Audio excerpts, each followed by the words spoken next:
Well, welcome everybody to the World Championships here in Budapest. This is the final day of individual competition. We're here for the semi-finals of the women's Sabre competition and also the men's foil. We're on to the finals piece and the crowd is being getting excited, and we're going to have a fairly full stadium, I think, in here this evening.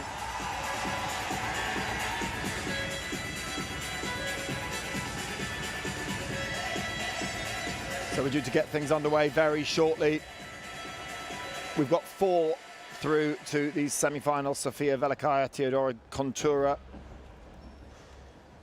Bianca Pascu of Romania, and Olga Karlan of Ukraine.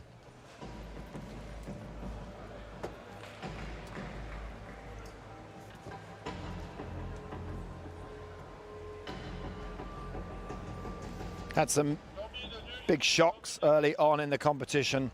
Last year's reigning world champion, Sofia Pozniakova, well, she went out to the Canadian Gabriella Page in the round of 64. The Olympic champion, Jana Igorian, well, she was knocked out by one of our semi-finalists, Bianca Pascu. Time to meet the 4 semi-finalists of the women's Sabre. So time now to introduce the athletes. These are our 4 semi-finalists. Sofia Velikaya leads us out. Well, she was silver last time in Wuxi. Took out Aoki of Japan 15-10, Chan of China 15-13, and then Navarra of Spain 15-14, and Marton, the home favourite, 15-7. She's up against Teodora Contura, who took out Criscio 15-14. That was a tight one. Then Manon Brunet and Cecilia Berde. So this is it. This is the first of the semi-finals at these FIE World Fencing Championships. It's women's individual sabre. The silver medalist from the last Olympic Games in Rio, Sofia Velikaya.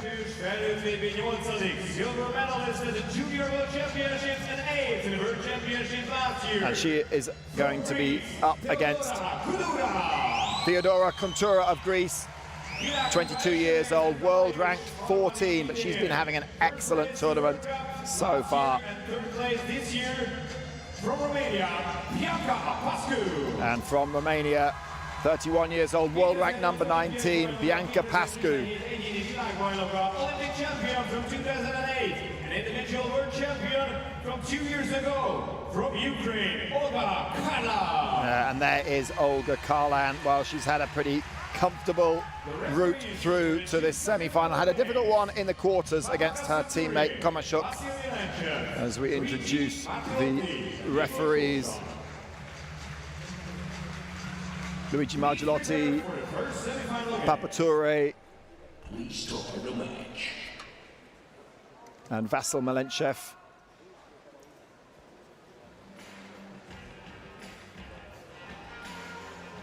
So this was their route through. Sofia Velikaya beating Anna Marton quite comfortably in the end. That silenced the Hungarian crowd. Teodora Contura, well, she's had a great day. And then the bottom half of the draw, it was Pascu and Karlan progressing through. So these are their world rankings. Teodora Contura, just 22 years old, ranked 14 in the world against the world number 1, Sofia Velikaya. 2 Olympic silver medals to her name.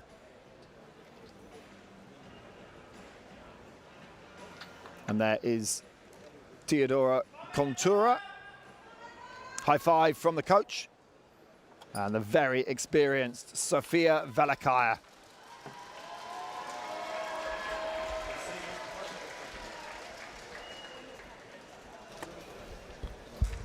So joining me in the commentary box for this semi-finals is Andrew Fischel. Andrew, you've seen this competition, you've seen them come through. You've got to say Velikaya is looking very strong today, as always. She is looking very strong as always. But anyone who's made it this far is going to be fencing really, really well, so it would be unwise to sleep on anyone in the semifinals. Well, if you're new to fencing, this is Sabre. It's fast and it's furious. The whole of the upper body is the target, including the head. It's a cutting weapon. You can score with the length of the blade as well as the point. And it's a weapon of convention. The referee has to determine who the attacking fencer was in the last action. And in that one, it was a parry and then a riposte for the Russian. So those are the rules. Time is immaterial. They fenced until 8, and then they'll take a break, and then the first to 15 is the winner. Velikaya looking like she's settled. Yeah, she's controlling the middle well in the beginning part of this bout.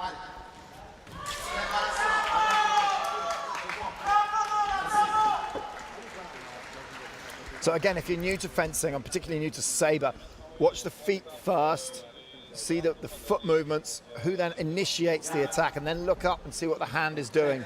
That's good advice. The hand should be a tiebreaker. That's a good way of looking at it. Occasionally you will get simultaneous attacks where the referee cannot decide both actions started at the same time. Now the athletes will have 2 video reviews, and if they're unsuccessful, they lose 1 appeal. It's just like tennis for anyone who has watched tennis and knows the replay system there. So a good call there. Yeah, so she won her replay, so she gets it back. She still has 2 left.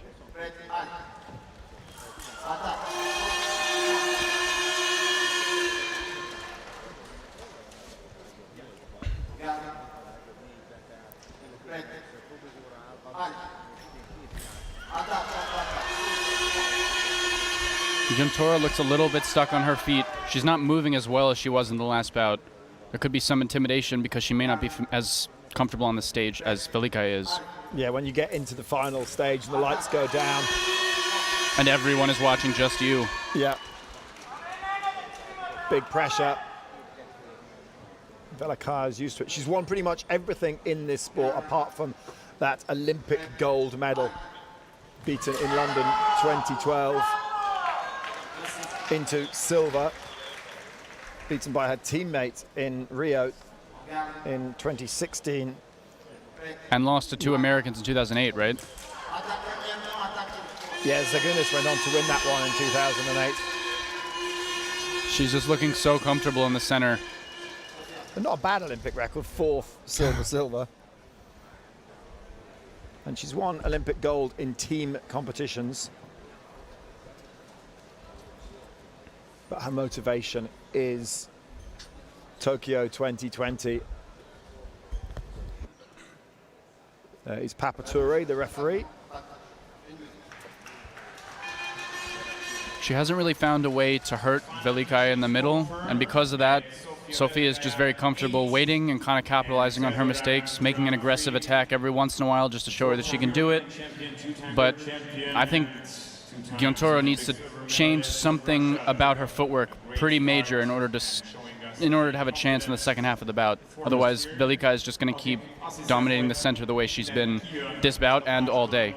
And Christian Bauer just giving information through the interpreter to Sofia Velikaya. She does it.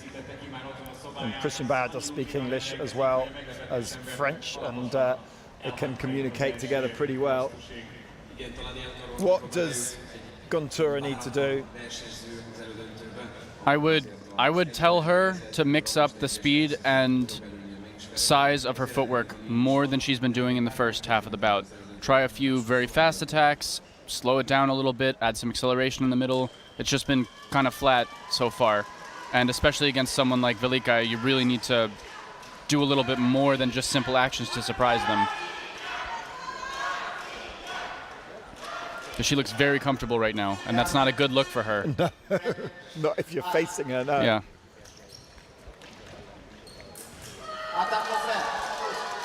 Well, great defense there. Yeah, that was actually a really good action in the beginning, and then Sofia just pulled out a crazy backline parry. She got it while Giuntora was preparing, too. It wasn't even the cut was parried. She just...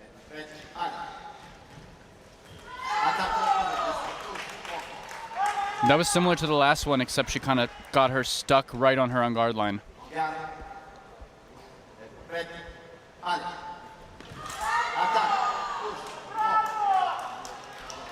So she's changed it up a little bit in the middle now, and it seems to be working out well for her.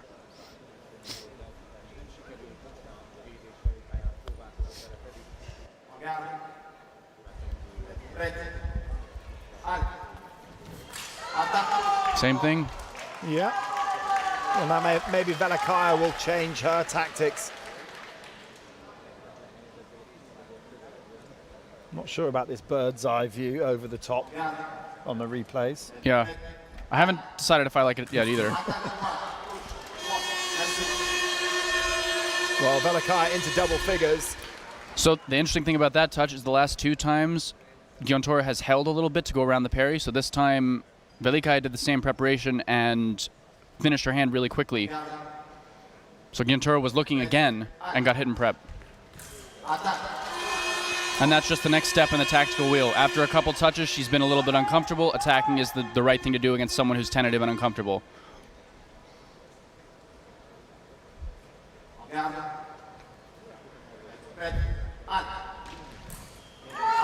Nice touch. And that will give her a bit more confidence.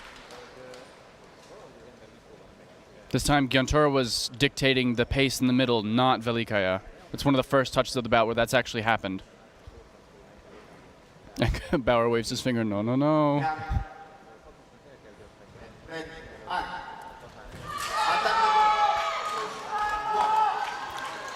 Now it's kind of like the same thing is happening the other way. Now Giuntora is catching Velikaya looking a bit.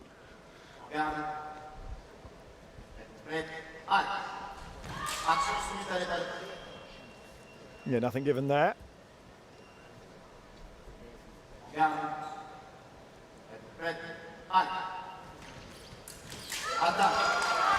Good timing for the counterattack, but Giuntora was ready and parried it.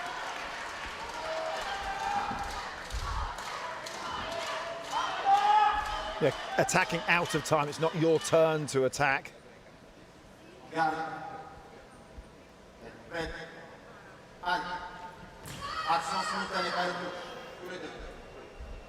I think the referee got that one right. It looked like simultaneous to me.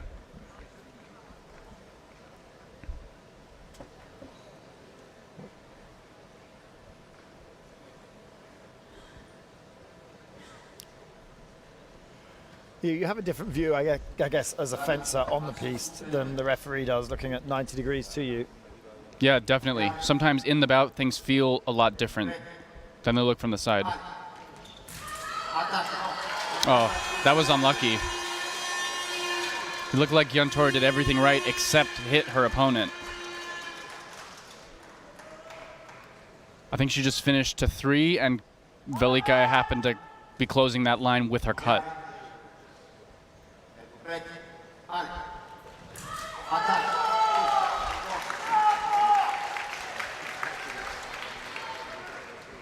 Well, within 2 points now. She's really brought this back. Yeah, a very good recovery here from the Greek fencer.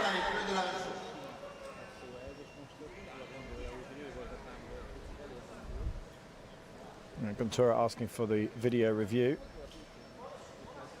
That's more left than simul for me, but that top-down view didn't help. Yes, Velikaya's arm is a little bit late.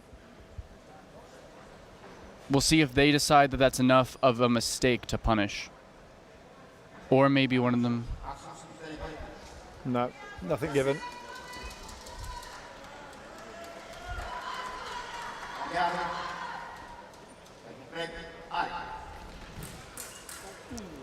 A real conversation in the blades there.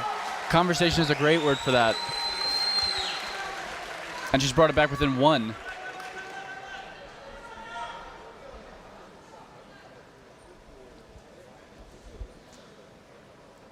Well, Velikaya's looked pretty comfortable all day. Until right now. Yeah, but Giuntora's had a real battle to get to this point.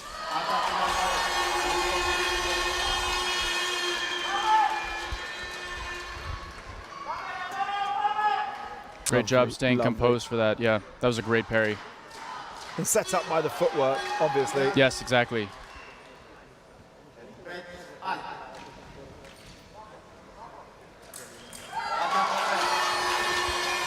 Again, Brilliant, brilliant stuff from the Russian. So that's the first time we've seen that kind of action. Normally, Sofia's been backing up, but this time she stepped in with a prise de fer and caught Gontora off guard.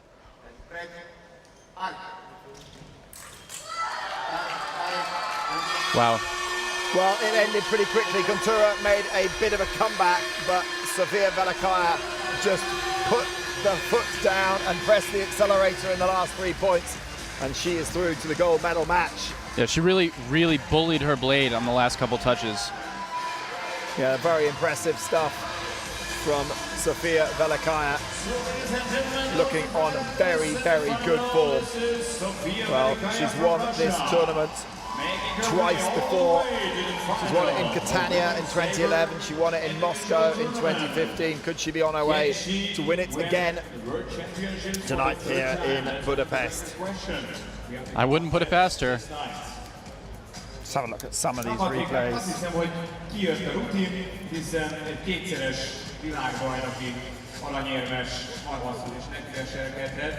I love that action because a lot of people, when they do the in and out, they just try to finish quickly. But like we were talking about with the flavor of the month touch, because people are finishing so quickly, a para repose is actually a great touch to mix into that situation. And that's exactly what happened right there. And we talked earlier also about how at that point in the bout, people usually get kind of tentative, and the people with more experience have the wherewithal to do an action right there instead of just trying to be really fast. So confirmation of the score, 15-11, comfortable in the end for Sofia Velikaya.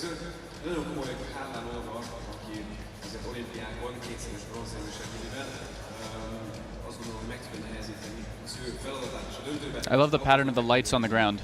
Yeah. No, it's really cool looking. It's laid out brilliantly. Yeah, it is. And with the big screen all the way around the edge of the venue. And when we get to the finals, the gold medal match, they play videos of the fencers that they pre-recorded. Yeah, it is a really, really good way of advertising the sport. Semi-final game from Romania, Bianca Pascu, and from Ukraine, Olga Karlan. And we're getting ready for Pascu versus Karlan. Great medals from Pascu, well, she was the banana skin in the draw. She didn't fence particularly well in the pools, so came in with quite a low ranking and then knocked out the Olympic champion Yana Igorian from Russia, and then her teammate Nikotina 15-7. The Indian fencer Bhavanda Devi, it was a tough one, 15-14. Yes, that was a very tough one, with a 5-point comeback from Bhavanda Devi at the end. And then Eliza Stone 15-13, with Stone coming back strong at the end. From a 14-5 deficit. So many almost comebacks today. He's actually, he became world champion here in Budapest. He was amazingly competing in the Olympic Games as well, so he causes wonderful moments. And now he's here to show you around to see the final venue. Hölgyek, urak, egy olyan úriember következik most a képernyőkön, aki számunkra több szempontból is fontos, egyrészt mint versenyző is, itt Budapesten lett például a világbajnok, és most a világbajnok. So we're due to get things underway in a few minutes' time. Sabre can be over pretty quickly. And we've got some behind-the-scenes videos playing here in the stadium. And have a look back at the tournament as a whole. This is the third day of individual competition. We've been through the men's sabre, Osan Guk, looking really, really strong. He was amazing. He was down 7-2 in the finals, never looked concerned, and he won 15-12, yeah. Against András Szatmári of Hungary, who had the home crowd supporting him and cheering him on behind him. The energy in the room on Monday was amazing. And then Natalie Mulhausen in women's épée. That was pretty special as well. Yeah, it was. Her reaction at the end was so beautiful. That was a priority minute, wasn't it? Right at the very end. And yeah, she was in floods of tears. Yeah. Such a wholesome reaction. Yeah. And she switched from Italy at some point. Yeah, she switched from Italy to Brazil. She had won a medal, I think, in World Championships in the past, but for Italy. The first one for Brazil, and it was a gold. It might be Brazil's first World Championship win ever, is that right? Yeah, I think so. And then women's foil, well, Ina Dereglazova.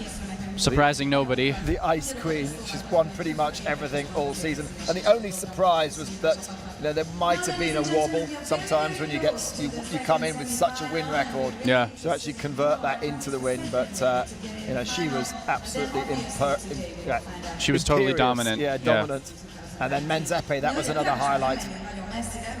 Gergely Siklosi, the local fencer, beating Sergei Bida in the final there of men's épée.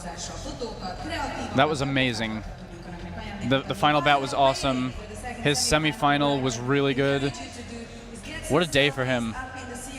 Yeah, and in Hungary as well, because you win a gold medal here on home soil.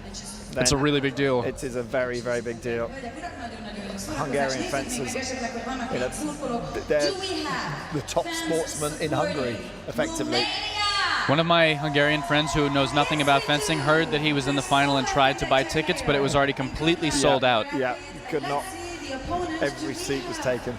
Fans supporting Ukraine. Yes, we have that as well. Okay, so we're a few minutes away from getting the second of the women's Sabre finals underway. So Karlan and Pascu have been fencing each other since 2006. And currently, Karlan has a 5-2 winning record in direct elimination bouts. But a lot of those bouts were 15-14. Yeah. So the last few times it has not been that close. They've fenced twice this season, and it's been 15-9 and then 15-6 in Karlan's favor. But this is a semi-final at World Championships. Pascu's obviously fencing very well, so we'll see what happens today. Yeah, it's going to be a close one. We've also got men's foil coming up. And in the men's foil, it's Marcus Mepstead of Great Britain. Also having a phenomenal day. And not the Brit you would have thought. Richard Cruz won a silver medal last time, and he went out in the 64. In the 64, yeah. And Mepstead will be up against Son of Korea. Marcus Mepstead crushed Foconi. In the first round, I think he was up 12-1. Yeah. So here we go. This is the second of the semi-finals. It is Bianca Pascu against Olga Karlan.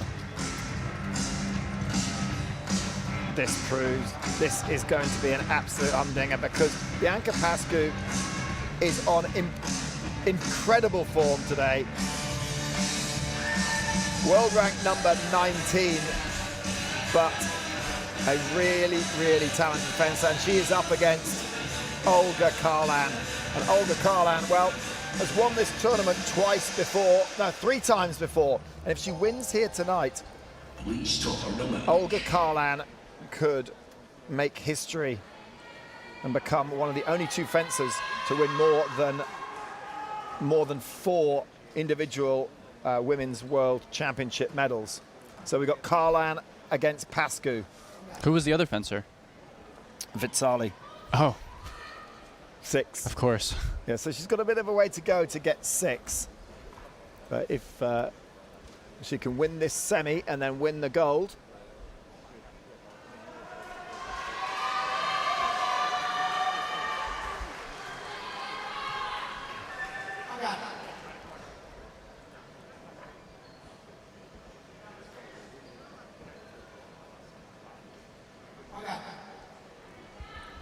so referee will be Luigi Margelotti. Karlan on the left of your screen, Pascu on the right. And we're underway in the second of these semi-finals. Olga Karlan against Bianca Pascu.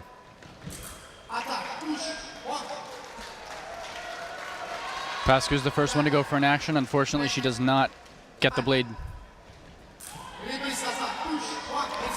That's the flavor of the year touch.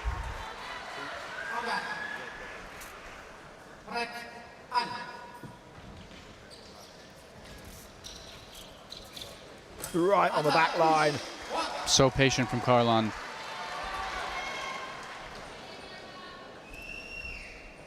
She never had the distance to finish, so she just didn't.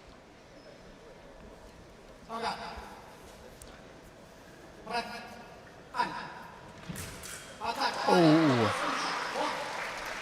It's looking good for Karlan, you've got to say. She started well, started better of the two.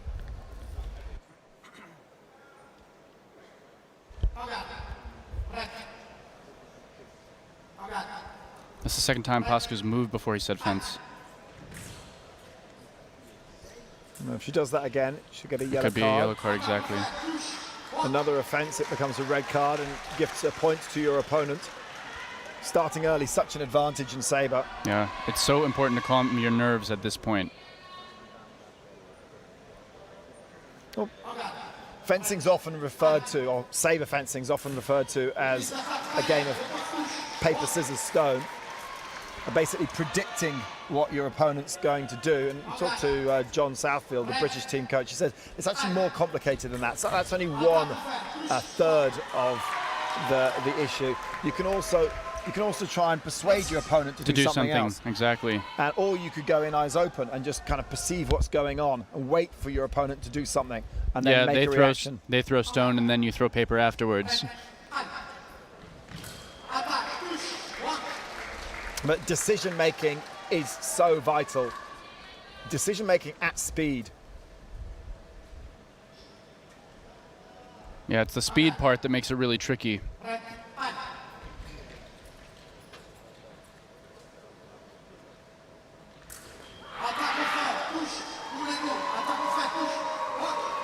Wow. So Karlan is asking him to look to see if she took the blade, but he says that he saw both of them trying to take the blade, and so he's probably not going to overturn that unless he sees something very different in video. Because there you see her searching in 4, and Karlan, yeah, also searching in 4. So 4 being a line of attack and defense.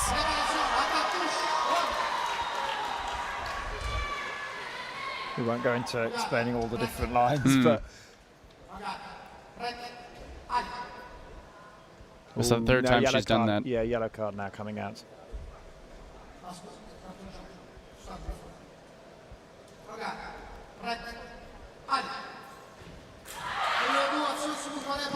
And like Graham said before, she has to be careful because if she does that again, it'll be a point to her opponent.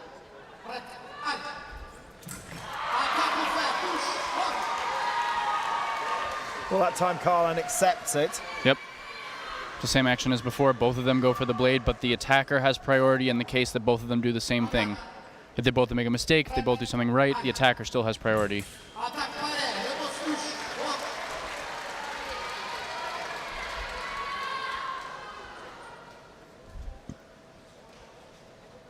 Wow, fantastic distance.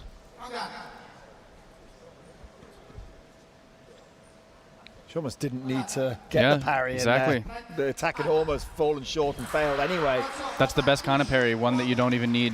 Yeah, you're just there as a kind of safety belt. Yeah. 8-5, they go to the break, and Olga Karlan is looking in really good shape, really good form. This is a 1-minute break. Olga Karlan from Ukraine. She's forcing Pascu to take risks to get her touches, but she's scoring her own touches fairly easily. So what will the Romanian coach be saying to Pascu? If I were him, I would tell her to add some acceleration in the beginning of the touches instead of just kind of being slow or just kind of being fast immediately. Kind of what we were saying for the last one for Gyontura. She just feels like she's trapped in what Karlan is doing, and the best way to break out of that is to change your preparation.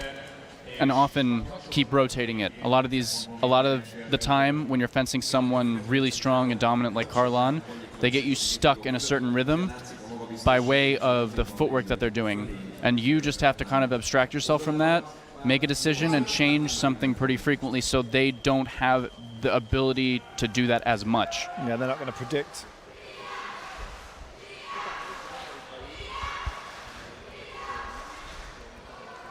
But we'll see what happens. Yep.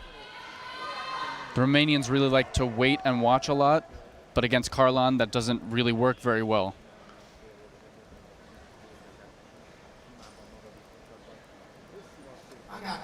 So here we go with the second period. Carlan ahead, 8-5. Nice touch.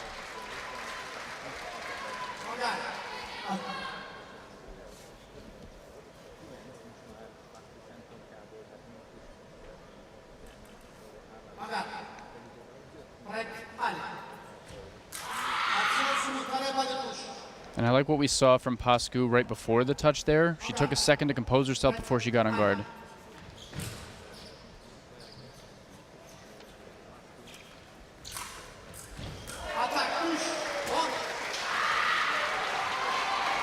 In addition to having trouble in the middle, she's having a hard time defending herself. I'm not sure she stopped any of Carlan's long attacks yet.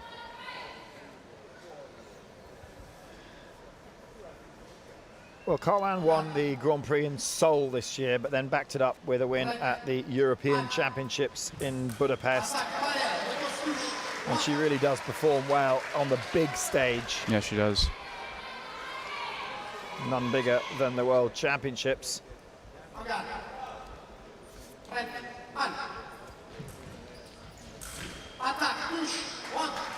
It is again, she just doesn't really have an answer for Carlan's attack. I think she's being a little bit passive, and if she was a little more aggressive in defense, maybe that would work better, but it's hard.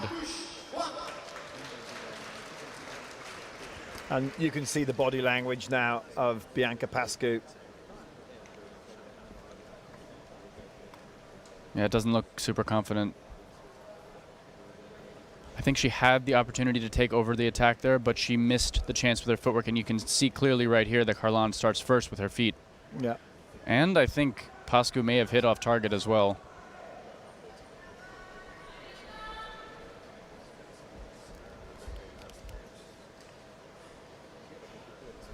So Luigi Martellotti. You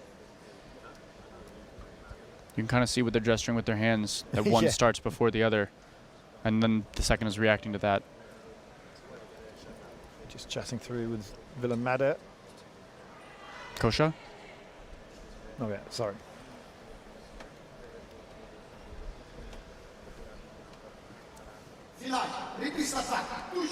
Yeah, and the decision stands, 13-5 the score.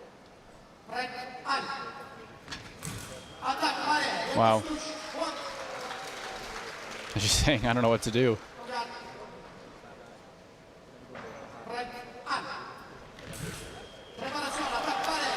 Carlan looking Wow. so good. Wow, wow, well, taken to the cleaners there. Yeah. Olga Carlan, so strong. And that set things up for an incredible final. Carlan against Velikaya, both of them looking really, really on great form tonight.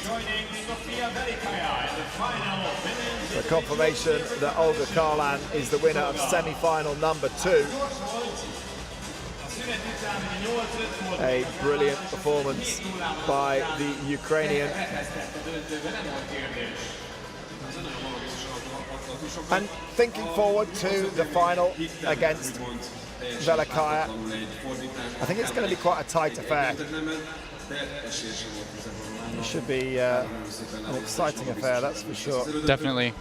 And Bianca Pascu, well, she's done well. She's got to bronze medal stage. She's really helped her claim to get to the Olympic Games. So we're going to have a final. Yeah, there's almost nothing in it. The match-up history between Carlan and Velikaya. No surprises this time. It's going to be a tight one. So that will be happening just after we switch over to the men's foil. These two have fenced 21 times. Well, it's a mouth-watering prospect coming up later. Andrew, thanks for joining us for the semi-finals. We're going to have a change of weapon and a change of commentary team. We're going to bring in Mr. Foil, Karen Bashir.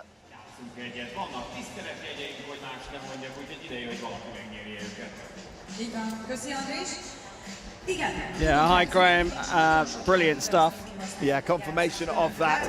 Olga Karlan 15, Bianca Pascu 5. A little bit one-sided, both of those semi-finals, but it's set up nicely for a very juicy final and gold medal match. Well, Giorgio had a little rally in the middle of her fight against Velikaya, but then Velikaya was just too good in the end, and like you say, one-sided for Karlan. So number 1 and number 2 in the world going up for gold. If you have already played with us, all you have to do is just open your messenger program or application, and then all you have to do is just wait for the question. Well, Graham, thank you very much for that brilliant coverage of the semi-finals of the women's sabre. Graham will be back for the final between the world number 1 and the world number 2, but now we turn our attention to men's foil. And a brilliant pair of semi-finals coming up. Yeah, and I will hand over to Lawrence Halstead, and he will then